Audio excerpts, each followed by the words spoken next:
Name number 489 is Simhah. This already occurred at name 202. Simha means lion. It's a well-known word. There are several words in Sanskrit for lion. Simha is probably the best known, the most often occurring. Like most of the names, it is understood differently or given different meanings by the commentators. The most obvious meaning maybe is Nrsimha. Simha is short for the Supreme Lord who appeared in the form of partial man and partial lion. Parashara Bhata, he gives the meaning here. He's giving meanings to these names in this section of Vishnu Sahasranama. The Lord who punishes those who try to harm His devotees. So that's a feature of the Lord's protecting His devotees. Specifically, He punishes those who try to cause Him harm. So, another one of the acharyas describes Simha means the most powerful. Mriganam cha mrigendro ham, Lord Krishna says in Bhagavad Gita. Among the animals, I am the king of the animals. That's understood to be the lion. There may be more powerful animals, possibly, in the Vedic literature. In Srimad Bhagavatam, you'll find described the Sharabha. That's also one of the names of the Lord given here. Very powerful creature. Well, man is more powerful, not directly physically, but by his intelligence. He can create weapons which can kill the lion. But conventionally it's understood, lion. Lion means most powerful and therefore most capable of protecting the devotees. And specifically in this section of Vishnu Sahasranama, there's repeated reference by the commentators to Yamaraj and the servants of Yamaraj, whose duty is to punish sinful people. But it's not their duty to punish a Vaishnava. That is outside their duty. So if they even think of it, well, if they try to, what happened? If they even think of punishing, then they themselves become afraid, just even at the thought.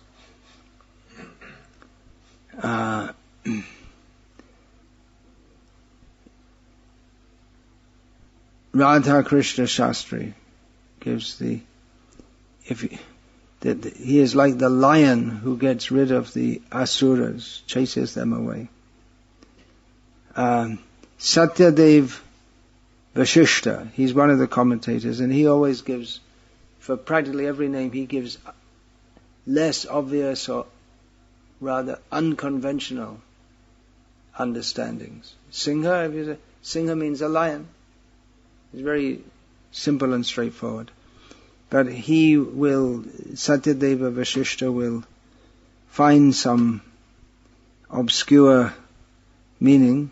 It's not that it's wrong or it's incorrect, but you could say it's a display of his Sanskrit abilities, which come from Krishna himself. So he's using those abilities in the service of Krishna. So he interprets this to mean Simha is the one who gives the results of everyone's activities, karma phala, material activities. He gives that to everyone impartially. Also, he gives another explanation that Bhagavan being of infinite power, of course a material lion doesn't have infinite power, But Bhagavan, the Supreme Lord, has infinite power. He takes the way of life, the life of everything, in due course of time, including those who live for a very long time, the Manvantaras, even within the huge structure of time, the Kalpas, the Maha Kalpas. It also, it's true for everyone. Na sate vidyate bhavo, na bhava vidyate sataha. That which is material must come to an end. So that's true of everyone. And Vishnu, as the Simhah, he sees that everyone has to die eventually. The best of all beings, or distinguished, that's another meaning. Just like the example given here is a great medical doctor who may be called Vaidya Kesari. Kesari is another name for lion. Kesh, you know the word Kesh means hair. So due to his mane, he's called Keshari. Keshari or Kesari, can be either. So a great doctor is called Vaidya Keshari. Vaidya means a doctor. Actually means one who knows the Vedas, but he knows Ayurveda. And Bhaktisiddhanta Saraswati Thakur was known among his disciples as Acharya Kesari. That title was also given by the disciples of one of his disciples, namely Bhakti Pragyan Keshav Maharaj. That they also called him Acharya Kesari. So it means one who's very distinguished above all in his field, may be called Keshari. So that again, Bhagavan shows the significance as the lion. Anyway, I discussed that in quite some detail previously. We can go on to the next name. Name 490 is Bhuta mahesvarah. This name comes in Bhagavad Gita. Krishna himself refers to himself as Bhuta mahesvarah. I'll get back to that in just a few minutes. Bhuta means the living beings. Sarva bhuteshu. We find in Bhagavad Gita this word. All living beings, that comes several times. And Maheshvara means the great controller. So he's the great controller of all living beings. Baladev Vidyabhushan. He gives the meaning here as the supreme monarch. Maheshvara can also refer to a king, to a mundane king. Of course, a king is never considered fully mundane. He's considered a representative of the Supreme Lord, but a king in this world may be called Maheshvara. But Baldev Vidyabhushan points out that Krishna is the supreme monarch, and he further describes that by saying that he is the supreme monarch who completely controls Yama and his followers. So we see the Acharyas in this series of names, in this section of Vishnu Sahasranama, they repeatedly refer to Yamaraj. How Yamaraj appears to be the controller of all living beings. That's what the Yamadutas thought before they tried to take away Ajamil. And they returned unsuccessful, rather frustrated, to Yamaraj and said that, well, we thought you were the boss in the universe. And Yamaraj said, no, you thought like that, but you were wrong. Narayan is the Supreme Lord of all living beings, not me. So that's specially stressed here by Baladeva Vidyabhushana. Parashar Bhatta also makes the point that demigods like Yamaraj, Brahma and others, they're immensely, immensely powerful. They have jurisdiction over vast planets and huge numbers of people.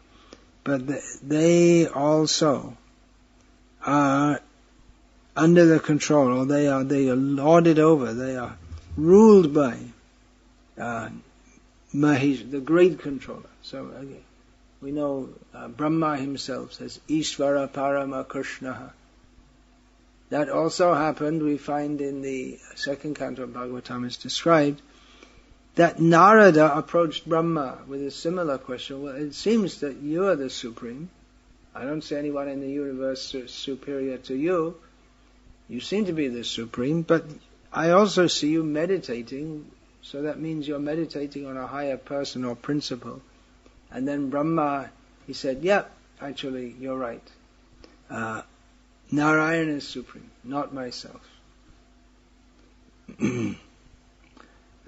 So, those who are the lords of others, he is the lord of them. And this meaning is the meaning of the next few names that will come up. They all have, they're names which all have similar meanings. Bhuta mahesvarah, Adi Deva, Mahadeva, and Devesah. All these names, they're almost synonyms of each other. And the last name in this verse, Devabhrit Guruhu. That also gives a similar but meaning, means he's the guru or the leader of all the demigods.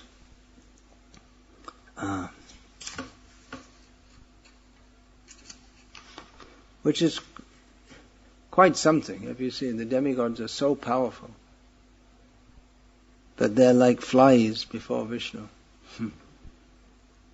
It may seem they are as powerful, just like we have the three Murti, Brahma, Vishnu, Mahesh, and it may seem they're almost as powerful as each other. But actually, Krishna, when he comes to this world, he generally only shows a little bit of his opulence. Just he doesn't need to display all his opulence to do whatever he has to do in this world. He doesn't have to show all his power. So he shows a little, but he makes it clear that he is the source of all power.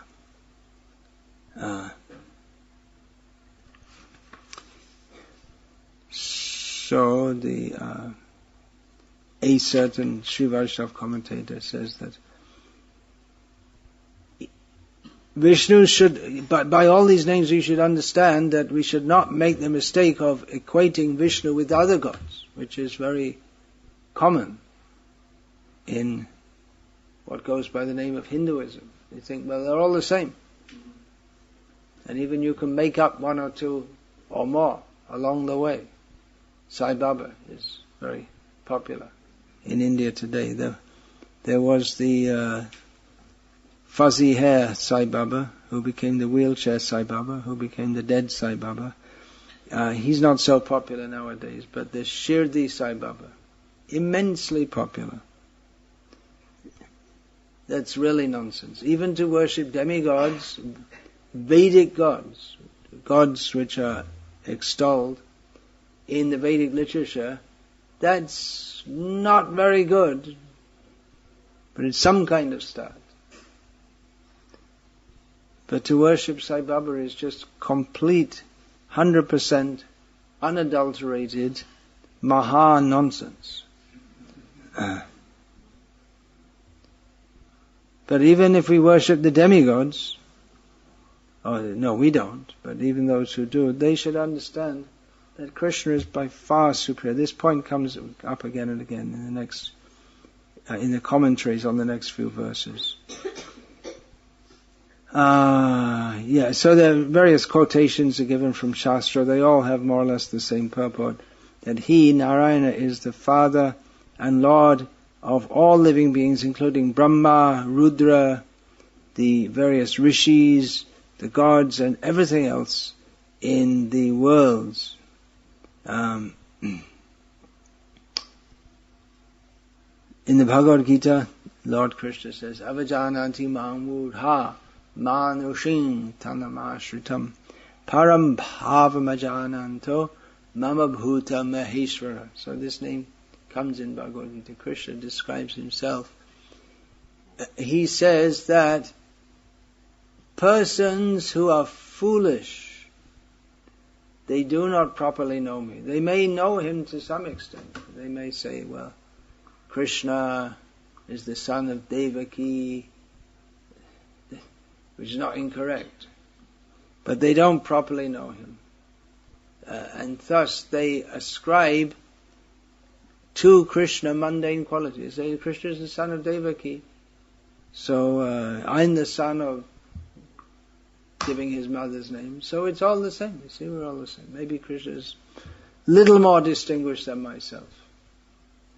But you see, there's some foolish Indians at one point, they thought that this Krishna, who after all wasn't very well behaved, they identified him with a tribal god, and then they made him the Vishnu of the Vedas. This is a common scholarly, so-called scholarly conception that is floating around. So here, Mahesvarah means the great Lord, and Bhuta Mahesvarah means the great Lord of all living beings. Maha means great, and Ishvara means the controller. So he's the controller of all living beings, which naturally includes all the demigods. So he very mercifully comes into this world, and he doesn't just boss us around, hey, I'm the Mahesvarah, I'm the Supreme Lord, you just do what I say. But he tries to induce everyone to voluntarily forswear their sense of independence from Krishna. But many don't, because they are murha. They don't know him properly, because they're concerned with sense gratification. Their intelligence becomes covered. So even though Krishna comes, he's not seen.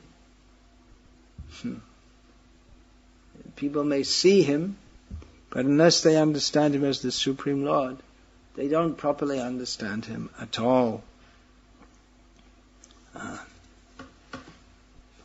Okay, the next name, going through them a little quickly here. Adi Devah. Now, Adi means the beginning, original, or it can mean before everything else existed. And Devah means, it literally means one who is shining, one who is effulgent, and that word is generally used to refer to the various demigods. They're known as devas. Thus we have Indra Dev, Brahma Dev, Chandra Dev, and Krishna may be also be called Krishna Dev. There's a famous king in South India, Krishna Deva Rai. Govinda Dev, deity who's now in Jaipur, is usually referred to as Govinda Deva. Maybe called Govinda, but referred to as Govinda Deva. So this name may be understood as Adi Deva, may be understood as Adi, who's the original, and Deva, who is effulgent. But generally it's understood that Adi Deva, the original shining one. The demigods are also shining, they're also effulgent. Anyone who is a devotee of Krishna becomes effulgent. That effulgence is the effulgence of the soul. Krishna is the supreme soul. So he's so much effulgent. So maybe understood like that. He's the first Deva. He's before all the other gods, he was there. It can also mean the foremost. He's number one among the demigods. Number one means chronologically he existed before all of them, and it also may mean number one, more like Mahesvarah, that he's the top, the most powerful, the one under whose direction all the demigods are working. We know from Bhagavad Gita, Lord Krishna says, Aham sarvasya prabhavaha, Aham sarvasya prabhavo, matas sarvang pravartate, iti matva bhajante mam, buddha bhava samanvitaha. So in this verse, Krishna states that he is the origin of everything, which means Adi. And Adi Deva means he was there before all the gods. And Adir Govinda. He was there before all the gods came later. When we say all the gods, that sounds very Hinduish. Yes, we believe in all the gods, but I'm using it in the sense of all gods that people tend to worship, except Narayana, because he is in a separate category. That's why the name Adi Deva is there. He's not the same as all the others. People say they're all the same, but no. Krishna is different. He was there before all the demigods. So I'm reading from the purport to this verse Bhagavad Gita chapter 10, text 8, very important verse. And from Srila Prabhupada's purport, establishing that Vishnu, Narayana, is there before the universe and before the Brahmas and the Shivas. They're not all the same. He is the origin of them all. Srila Prabhupada writes, all Vedic literature agrees that Krishna is the source of Brahma, Shiva and all other demigods. So that means Adi Deva, he's the source of them all. In the Atharva Veda, specifically from the Gopala Tapani Upanishad, it is said, Yo Brahmanam Vidadhati Purvam Yo Vai Vedans Chagapayati Sma Krishnaha. It was Krishna who in the beginning instructed Brahma in Vedic knowledge and who disseminated Vedic knowledge in the past. Then again, the Narayana Upanishad in the very first verse says, Atapurusho havai Narayano Kameyata praja shujayati. Then the Upanishad continues, and it gives a lot of Sanskrit. The translation, from Narayana, Brahma is born. You may think, well, they're all the same, but Brahma is born from Narayana. From Narayana, the patriarchs are also born. That means the 10 powerful persons, not necessarily 10, all the Prajapatis, those who on behalf of the Supreme Lord, they're able to, in the wombs of their wife, deposit seed that may give birth to many, many other living beings. So from Narayana, the patriarchs are also born. From Narayana, the 11 Rudras are born. From Narayana, the 12 Adityas are born. Thus, Srila Prabhupada wrote, this Narayana is an expansion of Krishna. It is said in the same Vedas, Brahmanyo Devaki Putraha. The son of Devaki, Krishna, is the Supreme Personality of Godhead. This is in the 4th verse, or in other words, very early in the Narayana Upanishad. So he's the origin of everything. When he says, Aham sarvasya prabhavaha, I'm the origin of everything, we understand it in a general way, and as Adi Deva, we understand it in a more expanded way. Just shortly after this verse, Aham sarvasya prabhavaha, Arjuna declared to Krishna, declared the glories of Krishna to Krishna. Param Brahma, Param Dhama, Pavitram Paramam Bhavan, Purusham, Shashvatam Divyam, Adi Devam, Ajam Vibhum. So among all these names that he describes Krishna by, one of them is Adi Deva. There are many gods, but Krishna is the origin of them all, which means that he's superior to them all also. The names will come up now. We had Bhuta mahesvarah, then we'll be having Mahadeva, then Devesah. These names are all names for Vishnu. They establish his glories.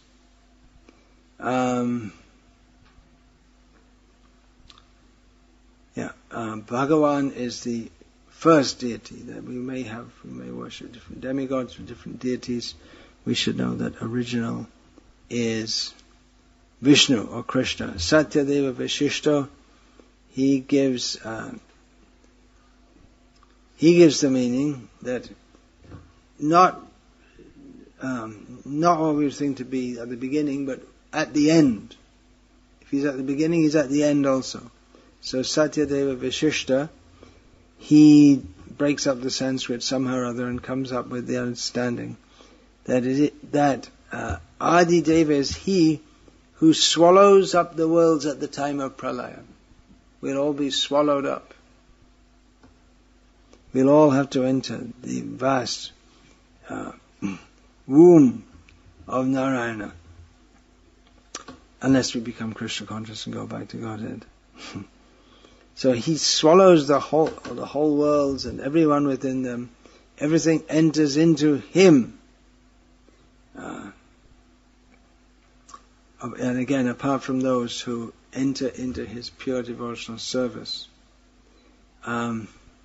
We find often in the Bhagavatam, this name is mentioned to mostly in prayers by devotees to Krishna. You are the origin of everything. Sometimes in Bhagavatam, this name is used to refer to Brahma, because he's the original demigod who can be seen in this world. Krishna is generally not seen. Brahma, here on this planet, we don't see him. But the demigods, they have access to him. So he appears to be the original God. He's the original creator. And no one saw anyone but him. We take it on his word. If he hadn't said Krishna is the supreme, we might have a hard time accepting that. But when Brahma says, who is worshipped throughout the universe as being the supreme, the father of all living beings, but Brahma says that above me even, there is someone who is superior, and that is Krishna. He's superior because he comes first, and he's superior. Sometimes we may see that the child is bigger and stronger than the father. Isn't it? It's quite common. But it doesn't happen in the case of Krishna. It may appear to take place. It may appear that Nanda Maharaj is stronger than Krishna, but actually it's not the case. Krishna is playing his pastimes. Adi Deva is also called Ananta Deva, the Supreme Lord who's unlimited in pretty much all respects. So, unlimited means Adi Anta. If he's the origin of everything, he's the beginning of everything, that means everything comes from him, everything's within him. He has no origin. Anadir Adir Govinda. Everything has an origin, but he has no origin. And everything that is created has an end, but because he's the original, that means he never comes to an end. So even the great demigods who are very powerful, they can't comprehend him fully. Because we are in a different situation. We have a beginning and we have an end. We were born, we die, and it's very difficult for us to comprehend someone who neither is born nor dies. About this also, Adi Deva. Yeah, the one who is the first cause. Sometimes people say, well, who made God? If God is the origin of everything, who made God? And then if you say, well, actually someone else made him, then he's not God. Then someone else should be the God. But then you may say, who made that person? And you go on and on and on. The creator of the creator of the creator of the creator of the creator of the creator, how many times you want to say it, of God. But that's not God. If there's a creator of God, then that person becomes God. So Krishna is uncreated. He is the source of the creation, but it appears as if he's born. Actually, he's not born. And that time is beginningless is something which we can't imagine. But actually Krishna is the Supreme Lord in all situations. However far we back we go in the past, or however far forward we go in the future, we'll find that Krishna is always supreme. It's an established fact, so we should just take note of it and act on that. Otherwise we're doomed to remain within this material world, sometimes as a Brahma, sometimes as an ant. So this name Adi Deva, that when you next hear it in Bhagavad Gita, Adi Deva Ajang Vibhum, you can remember this, that what does it mean? Krishna is the origin of all living beings. That's the easy, straightforward understanding. The next name is Mahadeva. Now this name is generally connected with Lord Shiva. Har Har Mahadeva. The devotees of Lord Shiva, they call out Har Har Mahadeva. Har means Hara, it's another name for Shiva. So all these names, Bhuta, Mahesvarah, the next name, Devesah, they mean the great God. Adi Deva means the great God. Mahad, of course, means great, and Deva means God, so the great God, the super soul, the overlord. There are so many different ways we can say this in English, and we can say it in many ways in Sanskrit also. So Mahadeva, that title is title for Lord Shiva, no doubt. It's not wrong to call him Mahadev, the great God, but even more accurately it refers to Krishna.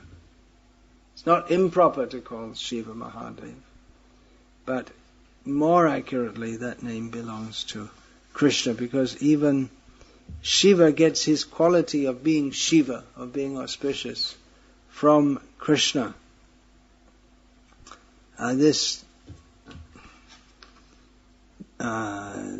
name Mahadev is explained by Baladev Vidyabhushan similar to those names, that he protects the devotees from Yamaraj and others. So Baladev explains his name to mean he who relishes pastimes with his devotees, and he yearns to crush the non-devotees who would like to harm the devotees. We find there are some people who are very demoniac, and they like to make fun of or physically attack the devotees. You probably have experience of that wherever you're from. If you're from Manchester or Brno, or some people, they're just, without any reason, they become inimical. The Harinam Sankirtan party is going, and they just want to stop it. They don't give any reason. No, it's not normal. They may say it's not Czech, it's not our culture, or it's not Polish, it's not our culture, or whatever it may. They may give some flimsy reason. But actually they're demoniac by nature, and therefore they hate the devotees. But they will have to be punished by Yamaraj. And the followers of Vishnu, they're not to be punished by Yamaraj. All these names indicate that.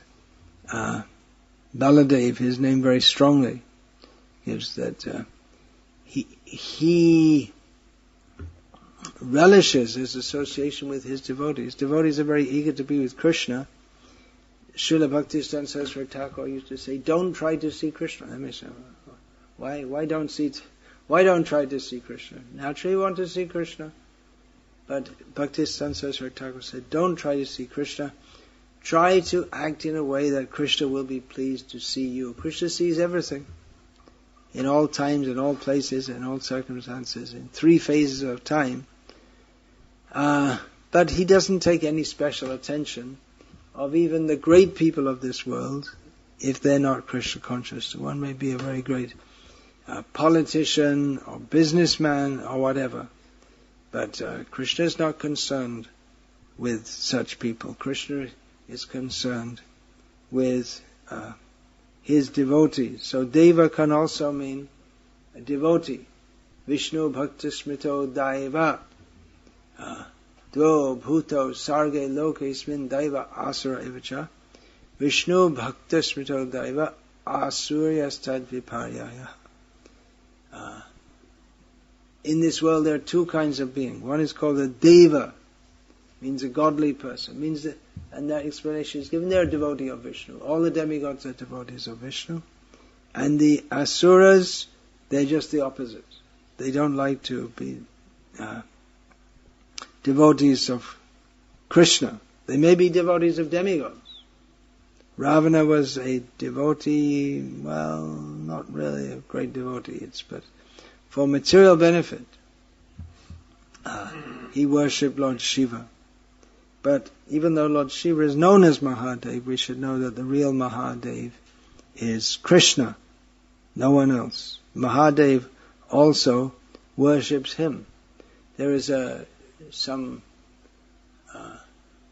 somewhat different form of the Maha mantra, which there is a recording of Srila Prabhupada singing it,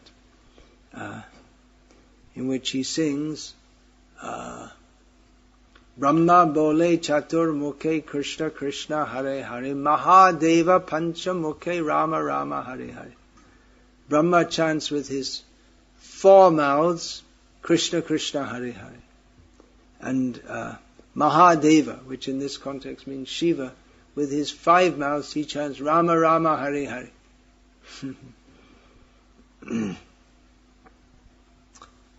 So this name Mahadev, generally, if we say Mahadev, generally everyone thinks of Lord Shiva, but we should think of it actually as ultimately as Vishnu. And in Srimad Bhagavatam, there are some references to Mahadeva in the original Sanskrit text, and from the commentaries of the Acharyas, they clarify that actually here it's Krishna who is meant.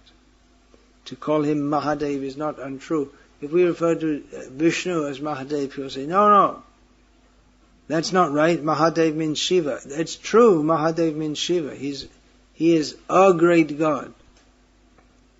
Or we can say that within this world, Mahadev, Shiva, is considered to be the main God by some people.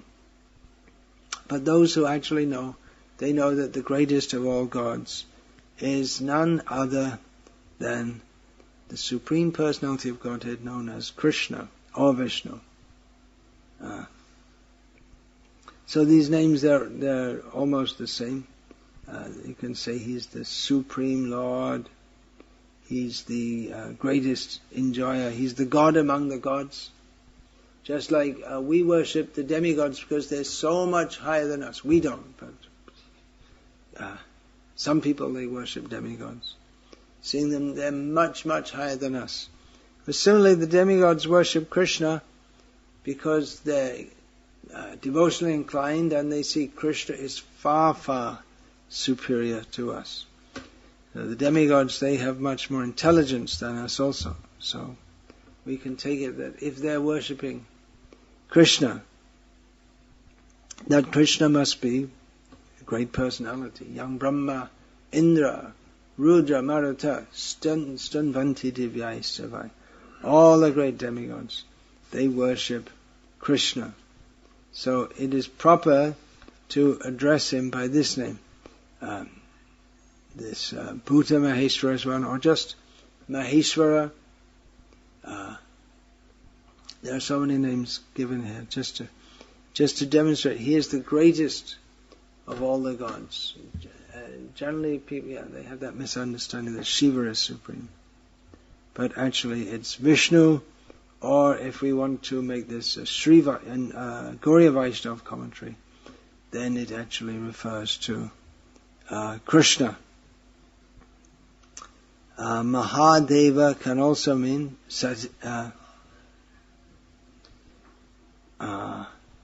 he also gives the meaning that the meaning is, it's more, the meaning of the name Mahadev is more connected to the word puja. Now, generally, when we think of puja, we think of an act of deity worship, but the basic meaning of it is to honor or respect others. So, he who is fit to be worshipped exclusively, there's only one such person, and that is Krishna. In Hinduism, practically anything or anyone can be worshipped. It's the scope of Hinduism goes everywhere to pure worship of what people call Hinduism. There's no actual shastric term. So it can go all the way from exclusive worship of Krishna down to worship of a pebble, and all other kinds of things in between also. But that person who is fit to be worshipped to the exclusion of others, in other words, who everyone should worship, that is Krishna. People worship Durga, Durgesh, which means Shiva. They worship different demigods, but they should realize that all of that is ultimately meant for Krishna. And if we don't worship Krishna, then all our puja, all our feel, we may put so much feeling into it, but it's all shrama eva hi kevalam. We do work, we collect the ingredients for offering worship, but if we don't specifically worship Krishna, then it's all waste of time at best. Shrama eva hi kevalam. And it may lead us on the wrong path altogether. So Krishna is Mahadeva. Next time you hear the name Mahadeva, I'm going to a temple of Mahadeva. Really? Are you going to a Vishnu temple? No, Shiva temple. But you just said, I'm going to a Mahadeva's temple. So, conventionally, Mahadeva is understood to mean the Supreme Lord, and it's not incorrect because Shiva and Vishnu are in one sense the same, but still the difference is there. So here the name Mahadev, it doesn't mean that Bhishma, who's reciting these 1,000 names, or Vyasadeva, who's writing it all down, it's not that they all of a sudden think that, well, actually Krishna's not supreme. The supreme is Lord Shiva. It's not that they think like that. They know that this name really refers to Krishna. Actually, all the names, if you say Indra, Chandra, Brahma, Vayu, they're all ultimately names of Vishnu. This Madhvacharya has established. Others may be Indra, Chandra, Vayu, etc. Taking power from Krishna to execute those roles, but ultimately he is above them all in every respect. He's above physically and in stature. He came before them. He's Mahadeva, Adi Deva. The next name is Devesah. The same meaning. Deva, Isha. He's the God or the controller of the Devas. So again, it's a very similar meaning. And we'll find that in Vishnu Sahasranama again and again, that names, they get repeated. Similar names are put together. And there may be some subtle difference between them. So Devesah, this name also comes in Bhagavad Gita. For Adi Deva, I didn't read that. In Prabhupada's purport to that Bhagavad Gita chapter 10, text 8. There for Adi Deva.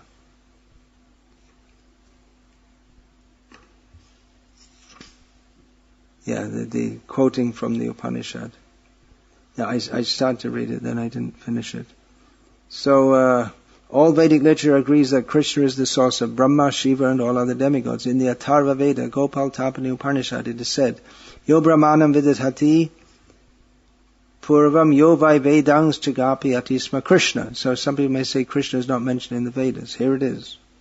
It was Krishna who in the beginning instructed Brahma in Vedic knowledge.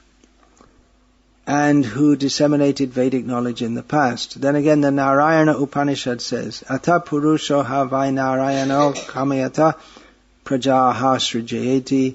Then the Supreme Personality, Narayan, decided to create living entities. The Upanishad continues, Narayanad Brahma Jayate Narayanad Prajapatihi Prajayate Narayanad Indro Jayate Narayanad Ashto Vasavo Jayante Narayanad Ekadasha Rudra Jayante Narayanad Dvadashadityaha. From Narayana, Brahma is born, and from Narayana, the patriarchs are. Yeah, I read this. From Narayana, the patriarchs means the Prajapati. From Narayana, Indra is born, so he's Adidev. From Narayana, the 8 Vasus are born.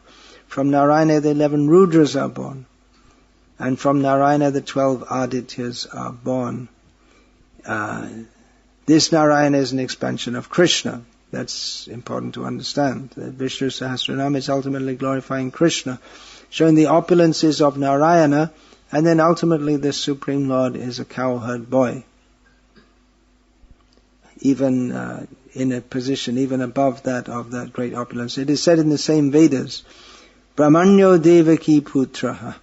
The son of Devaki, Krishna, is the Supreme Personality of Godhead. Then it is said, Eko va Narayana asina Brahma na Ishano napo nagni saumao neme dyav apritivi na nakshatrani na suryaha.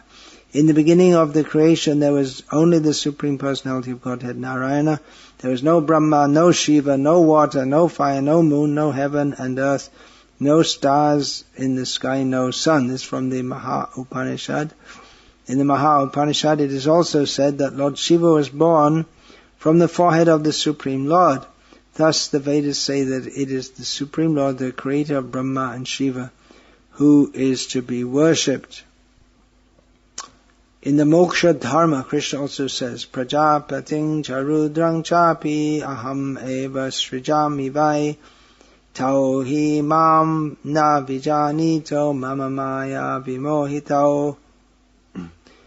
The patriarchs, that means the Prajapatis, Shiva and others are created by me, though they do not know that they are created by me because they are deluded by my illusory energy. In the Varaha Purana it is also said, Narayana paro devas tasmach jatas chaturmukhaha tasmad rudro bhavet devah sacha sarva Gyatam gataha. Narayana is the Supreme Personality of Godhead, and from him Brahma was born, from whom Shiva was born. The name Devesah also comes in Bhagavad Gita. Adi Deva again. Arjuna also addresses Krishna. Twamadi Deva Purusha Puranas Tamasya Vishvasya Parang Nidhanam Vetasi Vedyang Cha Parang Chadhama Tvayatatam Vishvam Anantarupa. You are the original personality of Godhead. You are the Adi Deva.